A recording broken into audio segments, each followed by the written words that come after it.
Google Maps kept trying to send us to some random location. My husband and I were driving home from a concert one night. He asked me to check our ETA on his phone, and I knew it had to be wrong as soon as I saw it. "Did you add a stop?" I asked. "No, why? It's telling us it'll take 6 hours to get home." It had only taken us 2 hours to reach the concert, stops and all. "There's a random stop here, no name on it. Can you fix it?" he asked. Normally he would have stopped and checked it himself, but he was trying to merge onto the highway, and we were both tired and wanted to get home soon. "Sure, hang on." I deleted the random stop, and sure enough, we made it home just under 2 hours later. A few weeks later, the same thing happened on our way home from church. We wanted to stop at a new restaurant no more than 20 minutes away, and the phone's ETA said we'd be there in 5 hours. "It must be a problem with the screen," my husband said, after some pondering. His screen had shattered a while ago, and he'd been putting off buying a new one. "Remind me to get a case next time." I wasn't there the third time it happened, but I figured it had, because I saw my husband searching online for a new phone and a case that evening. Several weeks after the new phone arrived, it happened again. He was driving me to a book club meeting downtown, definitely not 3 hours away. We chalked it up to an issue with the app itself, so he uninstalled and re-downloaded Maps. 15 minutes, that's more like it. When I left the meeting, he told me he'd reported a bug in the app, but couldn't find anyone else with a similar issue. It almost got us the next time we drove. We were going to his sister's house an hour south of us, and we added a stop for Chick-fil-A. We took an exit off the highway and followed signs for Chick-fil-A, but the map wanted us to keep going down a random road, seemingly forever. I was positive I'd selected Chick-fil-A as a stop, but it was gone now, replaced by the mysterious stop. I didn't tell my husband. I let him think this was the place I'd found to begin with. My sister-in-law's place was lovely, as usual. She has a 6-year-old boy and a 2-year-old girl, and the smiles and hugs were enough to take my mind off things. We had dinner with them, and the kids left to play with the toys while my husband and I sipped wine with my sister-in-law.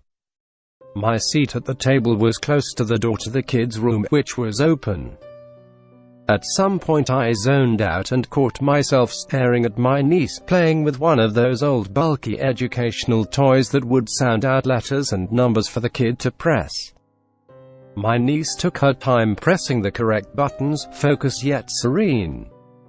I turned back to the conversation at the table, but I could still hear the toy belting out stuff like, "Let's count. 10, 9, 8, 7, 6. Then it clicked. I excused myself to go to the bathroom, hoping it was just dinner that hadn't sat well with me.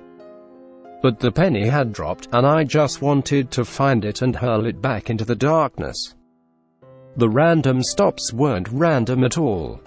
They'd been getting closer.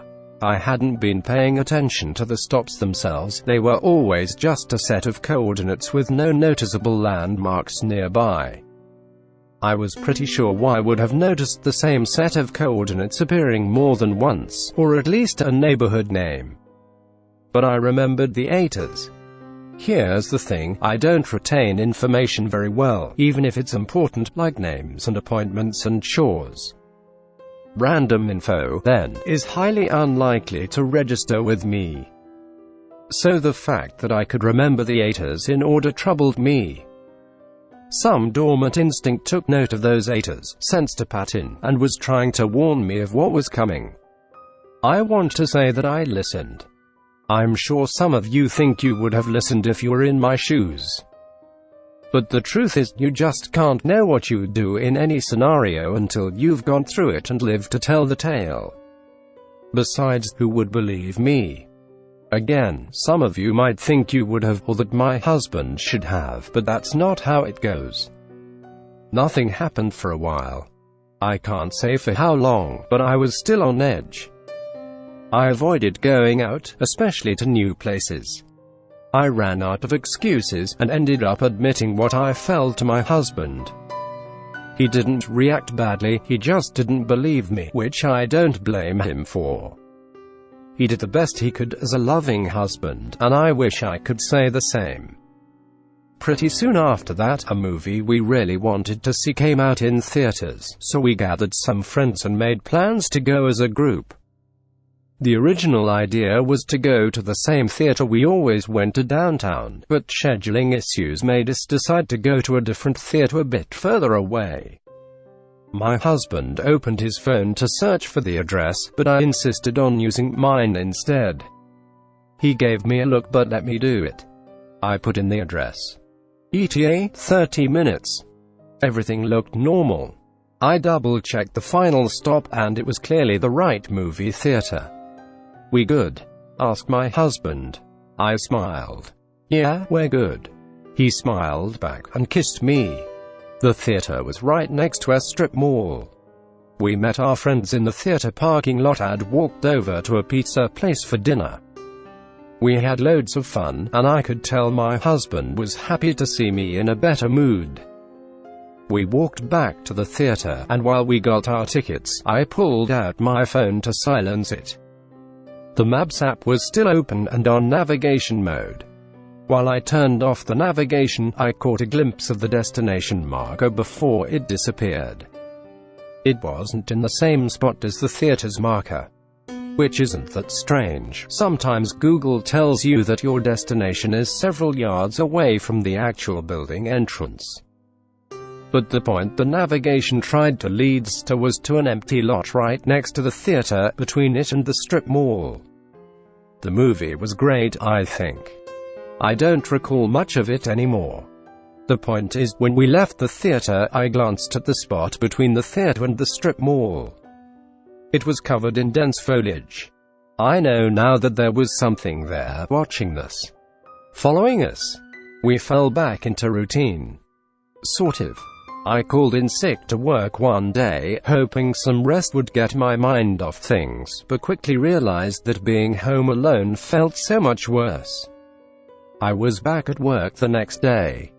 My husband was more distracted by work than usual that week, so when he asked me how I was doing and I said, "All right," he believed me.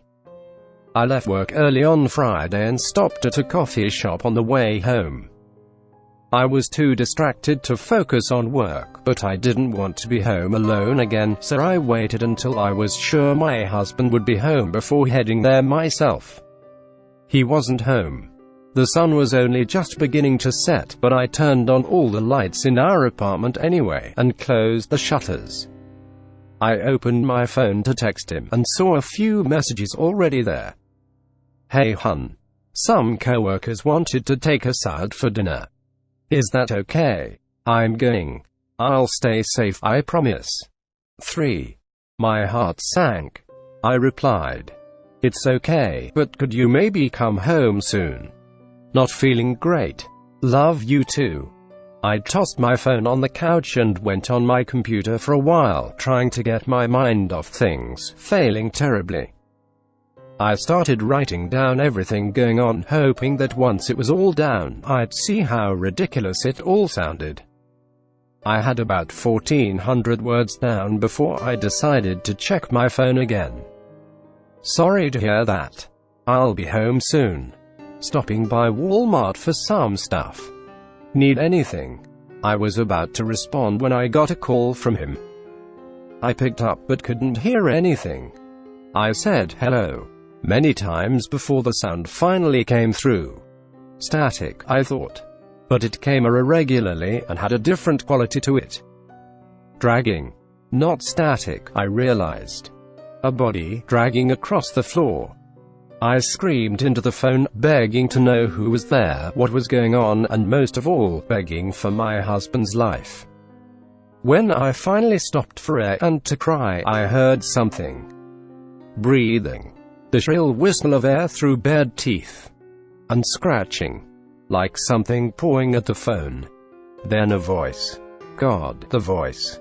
An inhuman mouth struggling to form human words. Well, one word. Quote Ming. The line went dead. I don't know which Walmart my husband was at, or if he even made it there, or else I would have sent every police officer in town after him. I did ask for a cop to come by my house, but judging by the tone of the person who responded, they're going to take their sweet time coming over here. At least someone will find my body. I just hope they find my husband's, too. Thanks for watching. Subscribe for more Reddit content.